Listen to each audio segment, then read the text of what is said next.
Major Dr. Kizza Besigye, Adiofe Dutare, and Captain Dennis Olam.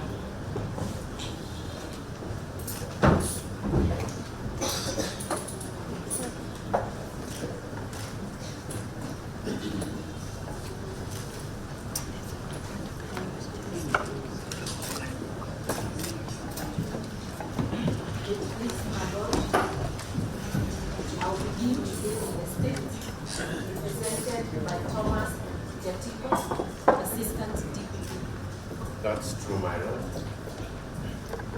And Richard Iribunuka.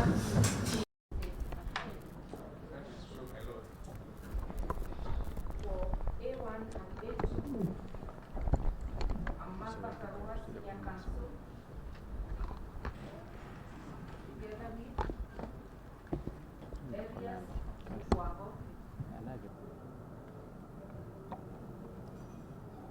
Proscovia Kunihira,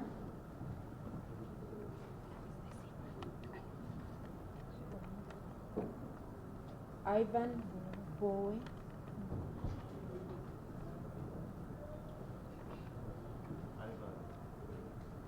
Ivan Bowe,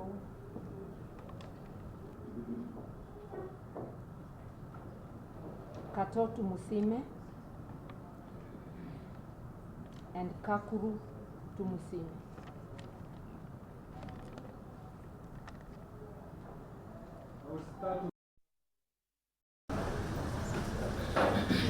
There are two persons. Count 1 is prison. Count 2 is prison of prison. Count 3 is prison of prison. All under penal act. The accused persons were charged in Nakawa Chief Magistrate's Court on the 21st February 2025. From court report of the lower court, the accused persons were committed to High Court on 29th May 2025. Thereafter, from the lower court file, that is file number 8 of 2025, the file was forwarded to criminal division on ICMIS on 27th June 2025. From the record of criminal division, the matter was eventually allocated to the trial judge on 2nd of July. When the matter came up for scheduling and pre-taking on 8th October, A1 was given an opportunity to raise his concerns orally in open court. And from his concerns raised, he raised two issues for court's determination. The two issues captured by this honorable court: number one, that this court has no jurisdiction and that the file should be transferred to ICT. Two, that the trial judge is incompetent or biased based on the ruling made in the application for mandatory bail, and hence the trial judge should recuse himself from hearing this matter. Briefly, those were the issues raised by one. S3 raised an issue of his identity. I proceed to consider the submissions made by the accused persons themselves. In summary, A1 challenged the court's jurisdiction, asserting that Nakawa Chief Magistrate's Court committed the accused to ICD on May 29, 2025, not criminal division.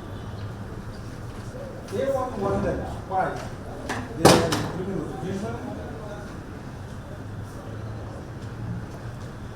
He submitted that this was a deliberate to prolong their detention.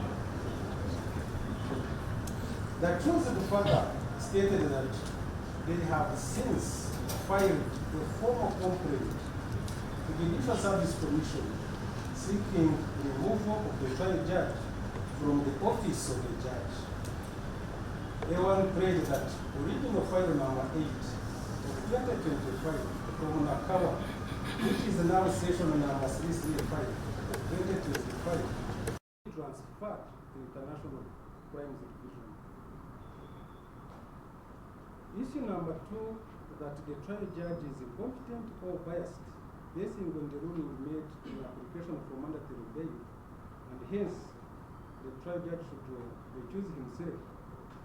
A1 submitted that the trial judge is incompetent or biased, and A1 based on his grievances on the ruling of mandatory bail, where the trial judge did not denied him an A2 mandatory bail. He submitted that the trial judge ignored political documents relating to their illegal detention in general court-martial. He requested that the trial judge recuse himself from handling the matter. Issue number 3 raised by S3 relating to identity. S3 submitted that the person charged in the indictment is different from him, that even if they share the same house number and same rank, the names and the age are different. S3 went ahead to state his proper identity. He prayed that the charges be dismissed against him. Now, go to the reply by the state on issue 1, 2, and 3. In reply, Mr. Birivumbu, Chief State Attorney, submitted that wording in notes to accused persons attached to the indictment, stating that, I quote, that the accused persons will be tried at the session of ICD was a typo error, and it was supposed to read at High Court of Uganda, Kampala. He further submitted that prosecution had taken note of the error, and prosecution was waiting for an opportune time when the accused person ready to take plea, and he would make an application of indictment amended under section 51 of TIA. The Chief State Attorney submitted that ICD is a specialized division designed to handle cases of international crimes, among others, but not treason. He submitted that the charges the accused are indicted with fall under the jurisdiction of criminal division. He prayed that the matter continues at criminal division, and there is no reason to warrant a transfer to ICD since the file is properly reported. In his reply on the issue of alleged incompetence and bias, incompetence or bias, the state stated that prosecution has not detected any sign of incompetence or bias on the side of the trial judge. He further submitted that the alleged petition against the trial judge at the Judicial Service Commission is not a bar for a judge to handle this matter, which was properly allocated to him. He stated that in any case, the Judicial Service Commission has not brought the petition to the knowledge of the trial judge to stop him from handling the matter. In reply to the issue of identity raised by S3, the state attorney submitted that the issue can be dealt with by making an application for amendment to cure the issue of identity. In rejoinder, the lawyers of the accused persons made submissions on behalf of the accused persons, stating that the prosecution had raised issues of law that needed to be addressed by advocates. I have put into consideration all their submissions, which I will quote report. But briefly, will summarize their submissions in rejoinder on behalf of the accused persons. Issue number one, they are rejoined on issue number one. This court and that the file should be transferred to ICT. The council submitted that there is an order of committal from Nakawa Chief Magistrate Court forwarding the file to ICT, but the file was snatched and brought to criminal division. That the order of committal was for ICD, and the question is, how did this file come to criminal division? Council submitted that divisions are different, and the processes, procedures, composition of ICD differ from that one of criminal division. Council contended that this court is acting illegally by entertaining the matter, since criminal division has no jurisdiction to do so. Council stressed that the indictment from Nakawa court was very clear that the accused were to be tried at a session at ICT. That it is not right for the prosecution to state that there was a typing error. Council admitted further that the offenses of treason against the accused persons were committed cross-border, and since ICD has a jurisdiction to try cross-border crimes, the accused persons should be tried on ICT. In regard to incompetence or bias, counsel submitted that fairness is an issue of perception in the mind of a reasonable man. That justice must not only be done, but must also be seen to be done. Counsel submitted that the accused persons made a complaint to Judicial Service Commission for removal of the trial judge from office. Hence, the trial judge did not continue handling the matter. Further, counsel also referred to the ruling in the application for mandatory bail, where this honorable court declined to grant A1 and A2 mandatory bail. Yet, in their view, they had qualified for mandatory bail and stated that this amounted to incompetence or bias, which compromises the accused's right to fair trial. In rejoinder by counsel for S3, counsel for S3 submitted that the issue of identity was raised in the lower court, but the same was ignored. Counsel referred to the case of Yasin Juma versus Republic, where a court of appeal quashed the decision of the lower court basing on the failure to properly identify the accused person. Counsel prayed that this court be pleased to strike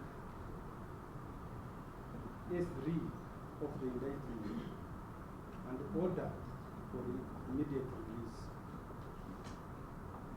I will now proceed to the determination of court on issue 1, 2, and 3. Issue number 1, that this court has no jurisdiction and that the file should be transferred to ICT. I have had the opportunity to scrutinize the entire lower court record of criminal case number 8 of 2025 from Nakawa Chief Magistrate's Court. This case number 8 of 2025 is now session number 335 of 2025. I have also looked at the history of this matter even before committal. Upon looking at the history of this matter, there are various applications arising from the same case, that is case number 8 of 2025. A1 and A2 filed criminal application number 113 of 2025. This application for bail was arising from Nakawa Chief Magistrate's Court case number 8 of 2025. This application was filed on 27th February 2025, when personally, as a trial judge, had not been transferred even in criminal division. This application for bail in criminal division was handled and disposed of by my sister judge, Justice Comfort Kanye, on 11th April 2025, when the trial judge was not yet in this division. A1 and A2 further filed another application for bail. This is bail miscellaneous application number 282 of 2025. This application for bail was filed on 22nd April 2025. This bail application also arises from the same case of Nakawa, number 8 of 2025. This application equally was filed in the criminal division, and this application for bail is still pending before this disciplinary court. The accused person, A1 and A2, still, I noticed that they filed an application for revision in the criminal division. This case for revision was arising from the proceedings of Nakawa Court, the same criminal case 8 of 2025. This case for revision has since been withdrawn from criminal division. A1 and A2 went ahead and filed the miscellaneous application number 399 of 2025. It was filed on 28th May 2025. This was an application for mandatory bail. This application was equally filed in criminal division. It was heard and disposed of by this honorable court in this division. All these applications, my view, filed in the criminal division show that the accused persons and their lawyers knew that this was the right court or right division with jurisdiction to grant bail. And all these applications on their own voluntary chosen and counsel, they filed these applications arising from this criminal case of Nakawa, number 8 of 2025, now session number 335 of 2025. In addition to the above finding, I have very carefully looked at the committal proceedings in Nakawa Chief Magistrate's Court. Upon perusal of the lower court record of Nakawa, that is case number 8 of 2025, when the Chief Magistrate Nakawa was committing the accused persons on 29th May, court stated, I quote from the proceedings, that in the indictment and summary of the case is read to the accused persons, and the accused persons are hereby committed by court for trial. In my view, criminal division is a division of high court. It is also my view that criminal division has jurisdiction to handle cases of this nature.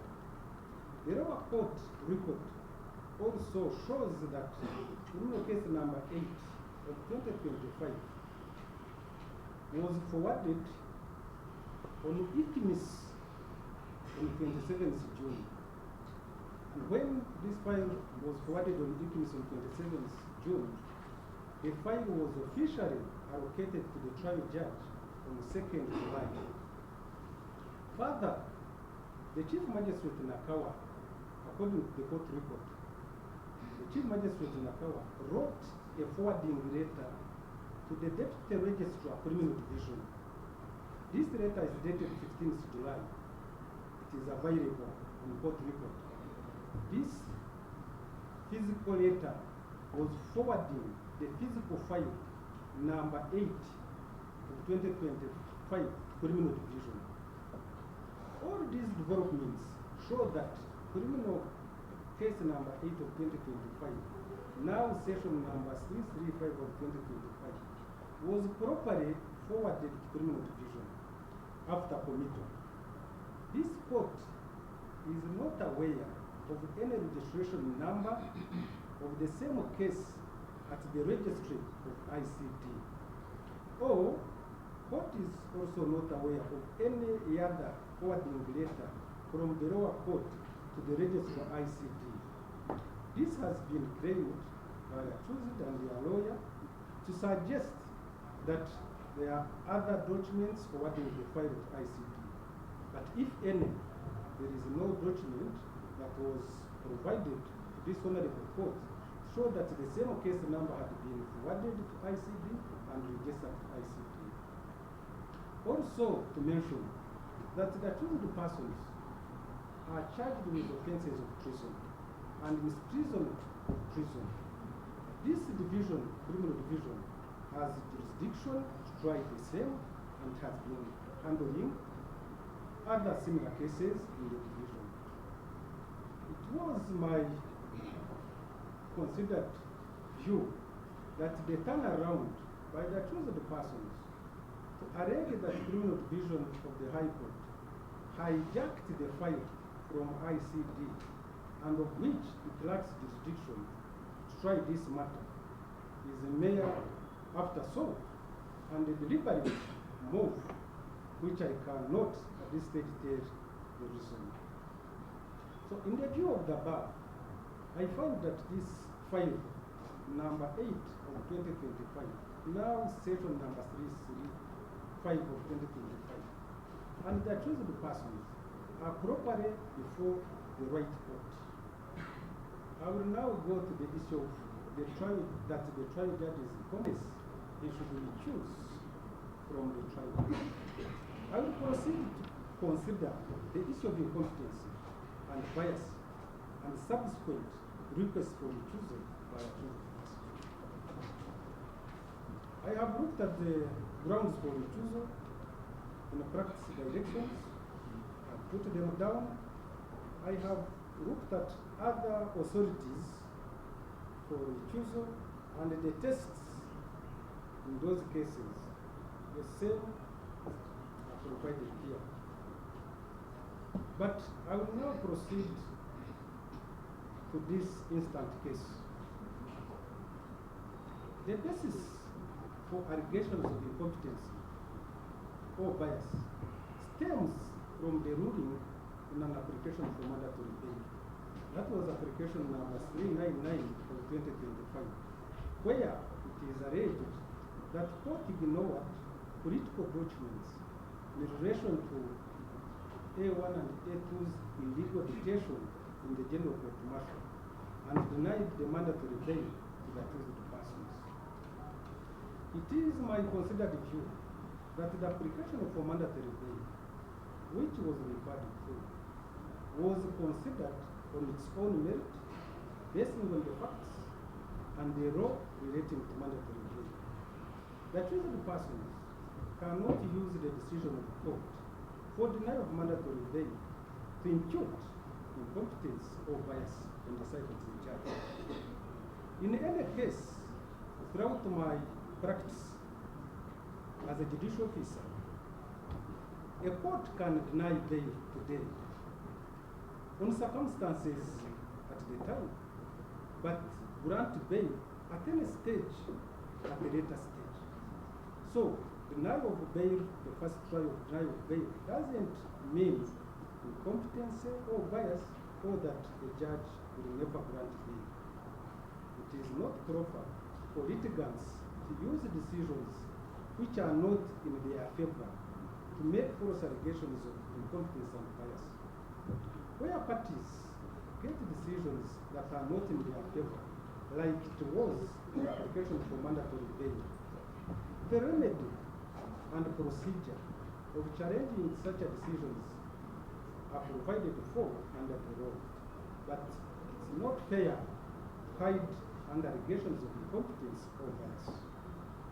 The accused person's father claimed that they made a complaint against the trial judge in the Judicial Service Commission petitioning his removal from office.